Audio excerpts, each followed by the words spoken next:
What goes up must come down. Welcome to the Brand Breakdown. I'm Michelle. And I'm Courtney. And this is where we're going to track the rise and fall of big brands, from companies to celebs to pop culture phenoms and everything in between. Let's get started. Hey everybody, happy Friday and welcome back to a new episode of the Brand Breakdown. I'm Michelle here with my friend Courtney. Hi Courtney. Hey. And we're going to be doing the Royal Weekly wrap-up today. And the Royals are on vacation in August, so it's not a whole lot for you, but just enough to give you a little bit of something going into the weekend. So, Courtney, I want to start with the Olympics because I'm so Olympic obsessed.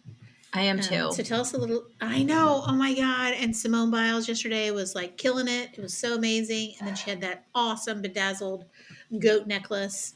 Do you think that thing was Swarovski or do you think it was diamonds? Did they say? I don't know. I was like, so I saw like the pictures of it, but I didn't read any articles. So I wasn't sure like if her husband got it for her, I bet it's diamonds.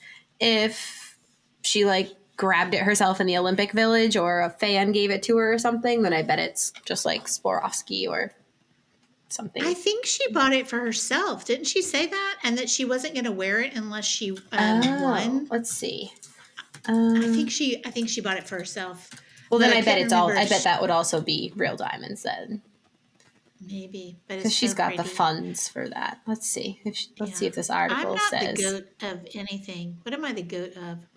Yeah, nothing. Content. I got nothing. I am not the goat. Branding. I am not the goat of content. Nope, not the goat of that either.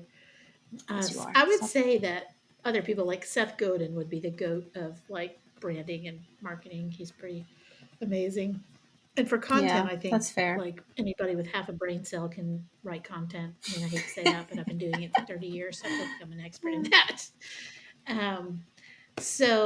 Anyway, you let me know when you find that. But first, tell us a little bit about the Royals at the Olympics. I haven't seen any Royals at the Olympics, but you said you have, so I want to hear about your sightings. So, first of all, that makes it sound like I'm at the Olympics, which I'm not that cool. But we have. I wish I were that cool. Isn't it expensive? No. Okay. So a few months ago, they had like packages where you could buy like a hotel package that had like tickets to different events. And like you basically picked your package based on what events you wanted to see. And I think some of the packages even like included airfare, and they weren't nearly as expensive as I thought they were. Like when I clicked on the link, I was like, oh, ha, ha, ha, this is going to be ridiculous. And I actually was like, oh my God, I could probably go to the Olympics.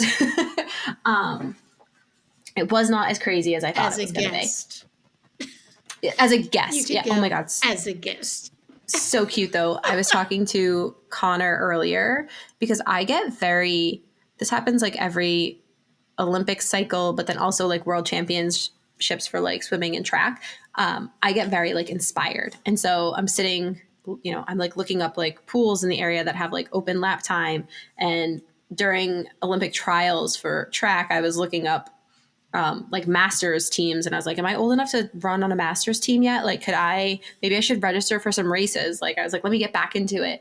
And so I was talking to Connor today, who is adorable and only 6 years old. And he was like, we were watching track on the TV and he's like, Mom, did you used to go to the Olympics? And I was like, oh my God, no. And he's like, but you said you were really, really fast when you were younger. And I was like, no, yeah, I was, but like nowhere near as fast as these people. And he's like, I bet if you practiced a little, you could go to the Olympics next time. And I was like, kid, you are so sweet. No, but thank you so much for the vote of confidence. And then he told me that tomorrow we're going to do a workout. He's like, I think if we have gym class outside, you could do it. And I was like, okay, you can put me through a workout tomorrow. That is really cute. He's so the confidence, cute. Like the confidence he has in me is just adorable. I know. I love that. Kids love you until they're teenagers. Well, really I hope they love me forever. Well, they don't love you as much when they're teenagers and they think you're stupid. But it comes back around, I think, from what I heard. When they're in their 20s and they realize that you're not nearly as stupid as they thought you were. I do remember that turning point with my parents being like, oh, No, they are Yeah. really smart, actually. They were right about Yeah. everything. Yeah. I said a lot of "I'm sorries" to my mom, for sure. Mm, same. And I'm really highly anticipating them from my children. But anyway, well, so anyway, back to the Olympics. Back to the What have Olympics. you back to the Olympics? Tell me about the royals at the Olympics. So the British royal family, so far that we've seen, hasn't sent anyone to spectate, which is interesting to me because I was thinking we'd at least see Zara, because she was on the Olympic equestrian team in 2012. She won a silver medal, but she did not make the team this year. So I was expecting like we would see her, we would see Mike, he's a rugby player. We would maybe see Peter because he just tends to go. I thought we'd see the Yorks because they tend to be out and about at sporting events all over Europe in the summer, but we haven't. However, Princess Anne is a member of the IOC, and she's Great Britain's I think she's like the patron of the Olympics or something like that. And she's also patron of like the equestrian teams. So she is at the Olympics in her official capacity as a member of the IOC. She is a former Olympian in her own right, and I believe she has an Olympic medal as well. Actually, I'm not sure if she ever got a medal, but I know she's competed in the Olympics for equestrian. So she was handing out medals on like the first day of equestrian stuff. So that was fun. And then the other European royals have sent a slew of royals to the Olympics. Before the opening ceremonies, I think it was the day before the opening ceremony, there was a VIP dinner for like heads of state, politicians, the IOC committee, or obviously IOC is committee. But so there was this huge dinner, and so the king and queen of Spain were there, the king of the Netherlands was there, I believe the infantas are there too from Spain, the Belgium royal family was there. Like there was a lot of royals in attendance at the dinner, and then they've been kind of sprinkled throughout the events, cheering on their countrymen as they compete. But the Brits so far, I've only seen Princess Anne, which I was very surprised by. And then, of course, we also saw Prince Albert and Princess Charlene of Monaco, who are not only the reigning sovereigns of Monaco, but they are both former Olympians. So I think it's like extra fun to see them at the Olympics because they know it from the side of being an Olympian and being a spectator. And so they've been out cheering for Monaco. And then also, I imagine Charlene is cheering on South Africa a little bit. So yeah, it's been fun to see the European royals out and about. Bummer that Yeah. the UK hasn't sent anyone across the channel to take on some spectating, but we still have another week, so who knows? Maybe we'll see people. Yeah, I think that they've had a lot going on, so it doesn't surprise me that they haven't sent anybody. Um, but it is sad because they sent Yeah. people to Wimbledon.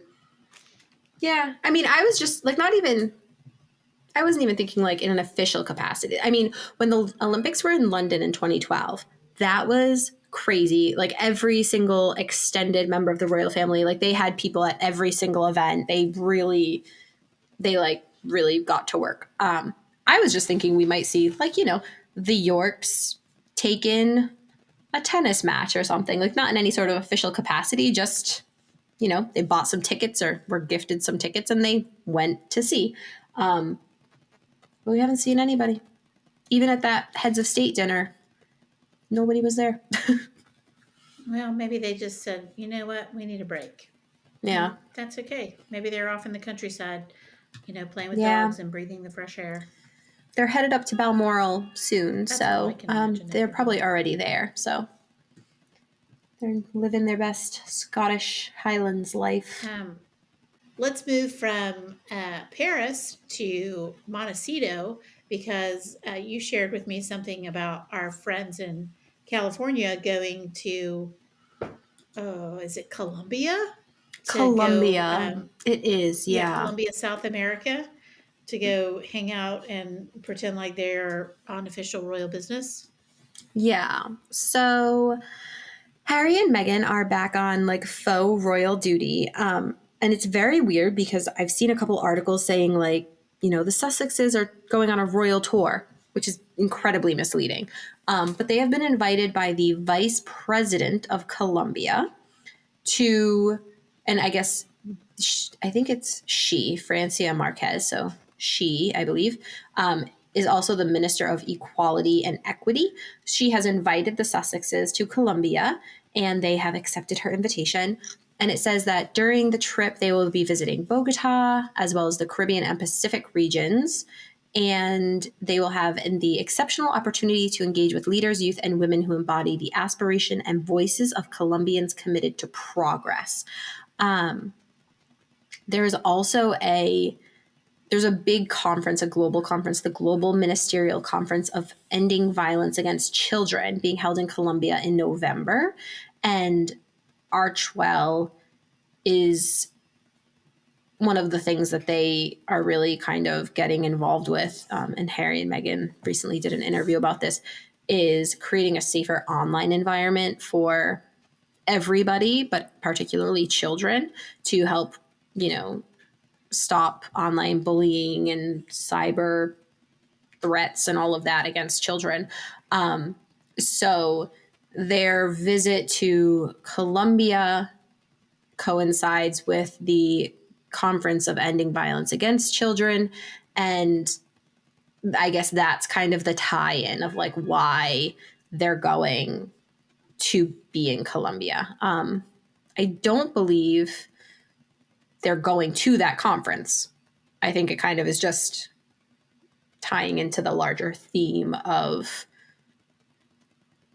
safer online environments. So let me ask you a question. Bringing awareness to cyberbullying and stuff, I think is great. Um, but my question is, A, what are they actually doing with the awareness? And B, what are their credentials, or do they have a team? And C, I thought Archwell was like not doing well. I think so. Archwell, the foundation, is still existing and still doing work, but yeah, in their annual reports, I think like one year it said they raised like $11 million or $12 million, but like 10 million of those was directly from Harry and Meghan, and specifically Harry. So I don't think they're raising a lot of funds, but whatever, gotta have a tax shelter or something, I guess. Um, and I don't necessarily know that Harry and Meghan have any credentials for this like online safer environment thing. I think that what they position as their credentials is that they've been victims of like online bullying because of the tabloid focus on them. And so they take that victimhood, as they literally always do, and they try to spin it as like, we know better, we know best, and everybody should listen to us and what we have to say in this matter. I haven't seen anything that says that Archwell has any sort of like committee or coalition or any like team of experts necessarily who are guiding Harry and Meghan in their fight for a better online environment. I think Harry and Meghan just keep lending their names and faces to other initiatives that are promoting the same agenda, if that makes sense.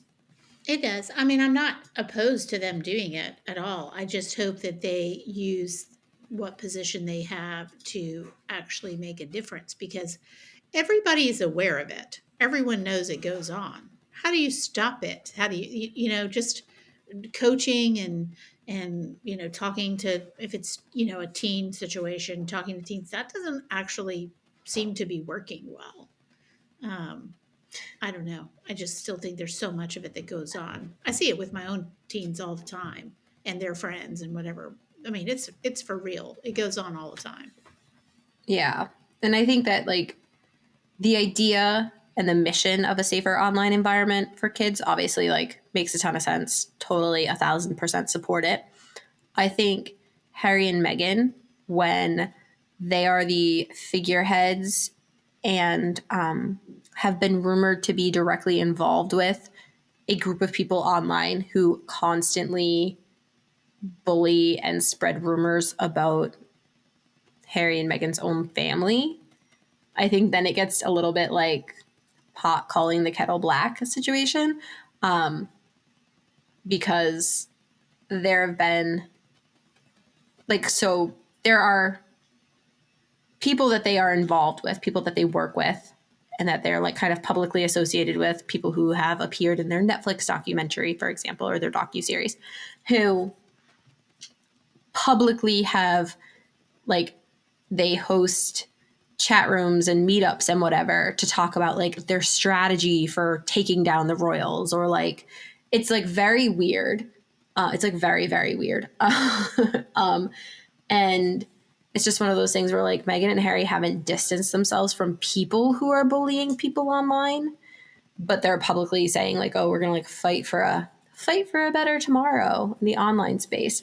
And then their fans and people that they are connected to are some of the ones who are like actively doing it the most. Obviously not the most, and not to everyone and not to the general public, but within this little small sphere of like royal watching. And it's just very hypocritical of them, as most things tend to be.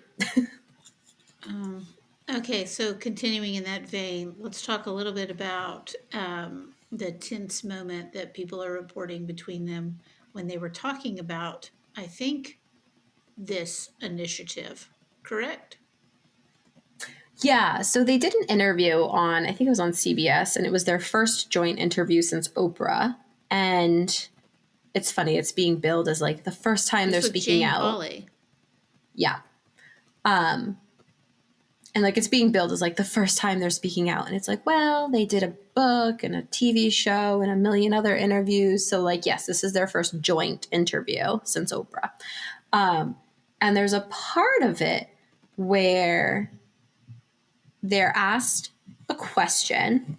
Meghan is speaking, she's asked a question, and then Harry kind of like jumps in a little bit to expand on what Jane Pauley had said. And Meghan turns and looks at him and kind of like nods and is smiling, like, yes, I agree. You know, it seems that she's like, oh, yeah, good point. But you can kind of see like her jaw is very tense. She's like blinking her eyes really fast. Like she looks like she's trying to hold in being flustered or frustrated or something. And people are saying like it's an indication that, you know, she's very tense and she was like mad at him in that moment for going off script a little bit or whatever.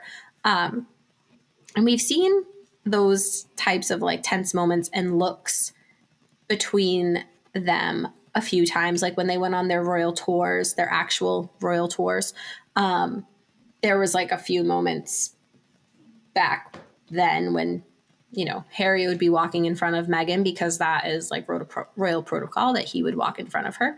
And she would look extremely irritated by that. And like she would clench her jaw. She would make the same kind of like facial expression.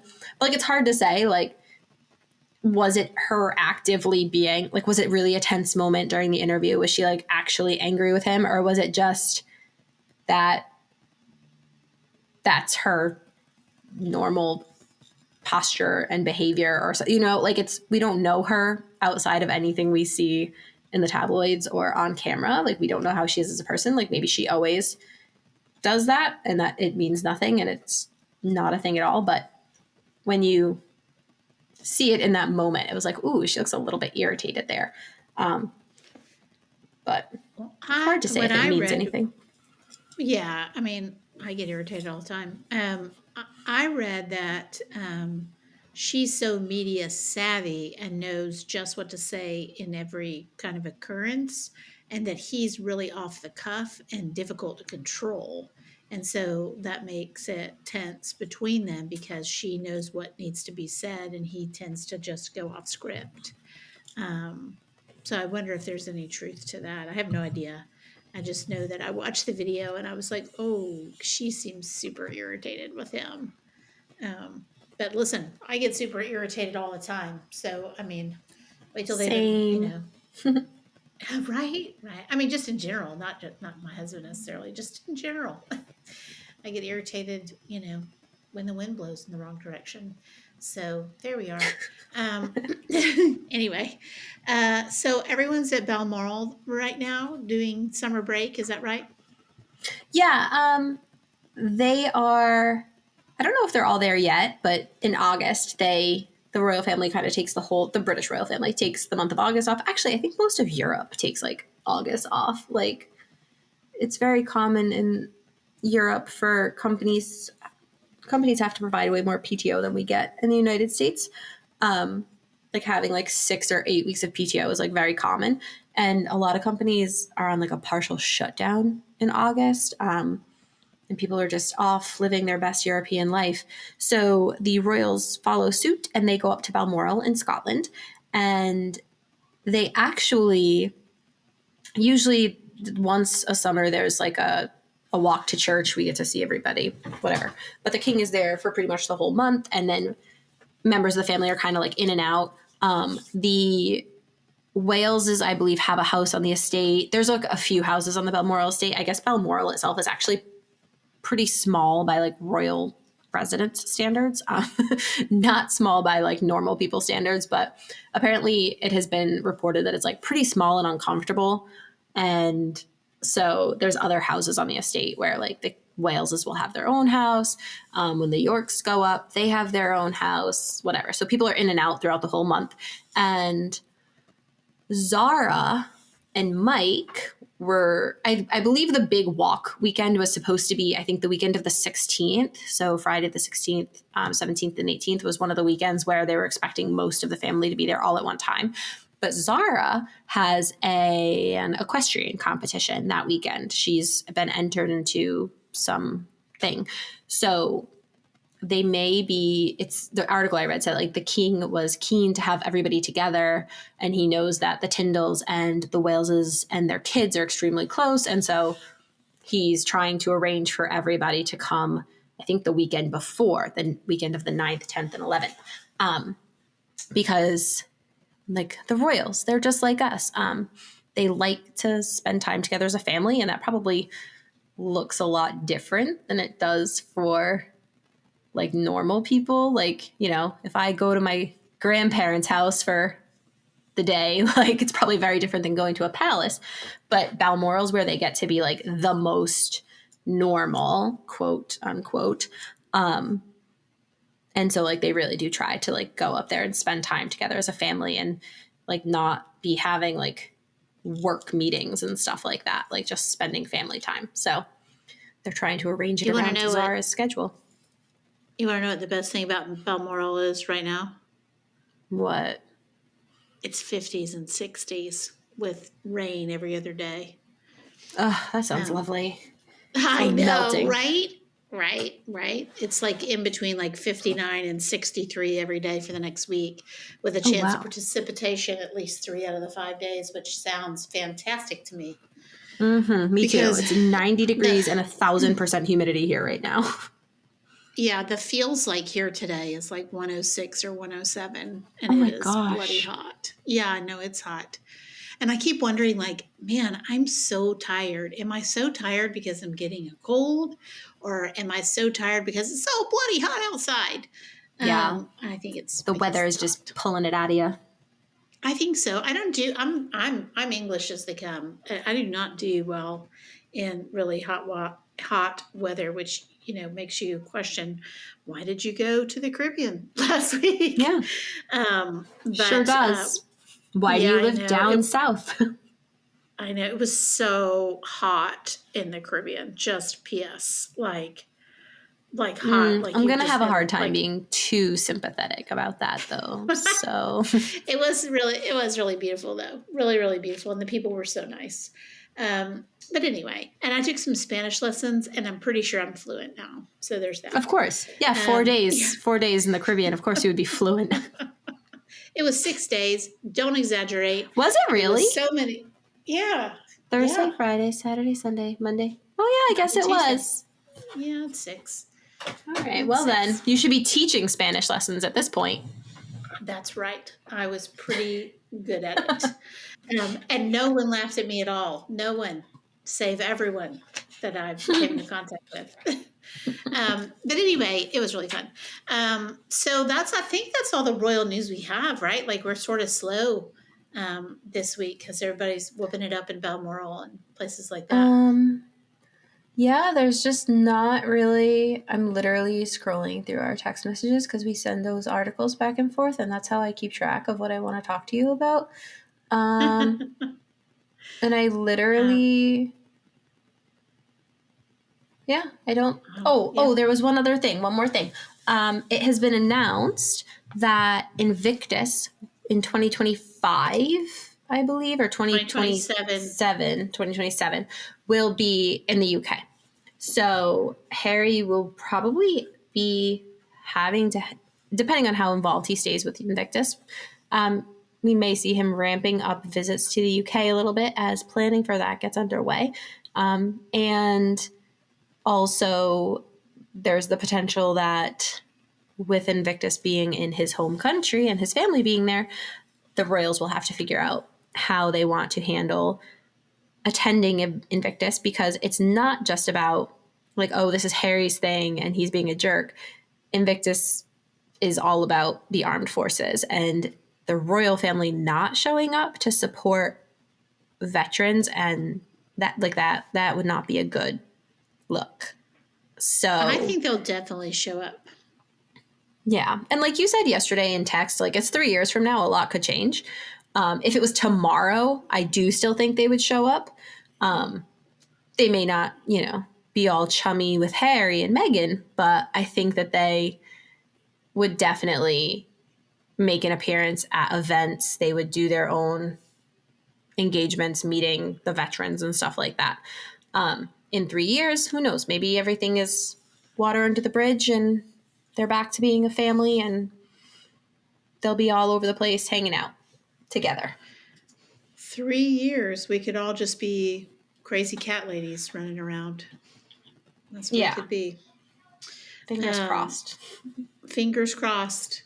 Yeah, I think a lot can happen in 3 years. I really think a lot could happen in 3 years. So, um, I would love to see world peace in 3 years. Maybe that could happen. Yeah. I'd like to be in Olympic shape in 3 years. Um, I would like for my kids to either one be out of college and one be in college in 3 years. Like there's so much that can happen in 3 years, you know? Yeah. So My you kids will could still be be in trying out for elementary the school. masters. Yeah, as far Yeah, as go my for the son's kids. concerned, I'll be prepping for the next Olympics in 3 years. Right, So right. everybody And I'm get so ready to excited cheer for me you. on. I'm so excited 2028, about here I that for come. you. Oh my God. Do you know how excited I would be? Like, I would totally come watch you. I want that for you. Let's make that Can happen. you How do we make imagine that happen? imagine I've taken 20 years off of sports and being anywhere near in shape, and then I make the Olympics, which by the way, I was never good enough to even come anywhere close to that being a factor. But imagine like the endorsement deals somebody would get being like the underdog story of 20 years away from sports and then making the Olympics. The endorsement deal, the Visa commercials they would make for me would just be incredible. Can you imagine the mugs and all the merch that you could sell? That would be amazing. Well, I think that's it, my friend. And I know that we are getting ready to do a particular pop star who might or Mm-hmm. might not have been pulled over for DWI in Sag Harbor a couple months ago in the middle of his Mm-hmm. world tour. This is So going to we may or ruin may the not. world tour. I don't think it is. He appeared virtually today, so I don't think it. I don't think it's. I don't even think he's going to be in real court when he comes. He's still going to be out there singing. No, did you not hear? That's Okay. what he said to the cop when he got pulled over. And the cop didn't know who he Oh. was because the cop is like a Oh. Gen Zer, so he like didn't even know who Justin Timberlake is. And Justin Timberlake's like, "This is gonna ruin the world tour." And the cop's like, "What are you talking about? How drunk are you?" Oh, that's hilarious. You know, I I know. love it when stars like pull that crap when they're like, "Don't you know who I am?" Blah blah blah. That happens a lot. And then inevitably the cop is like, no, and I don't care. All right. Anyway, so look for that hopefully soon, the next couple of weeks, and we'll be following that story. Otherwise, you guys have a great weekend, and thanks for tuning in.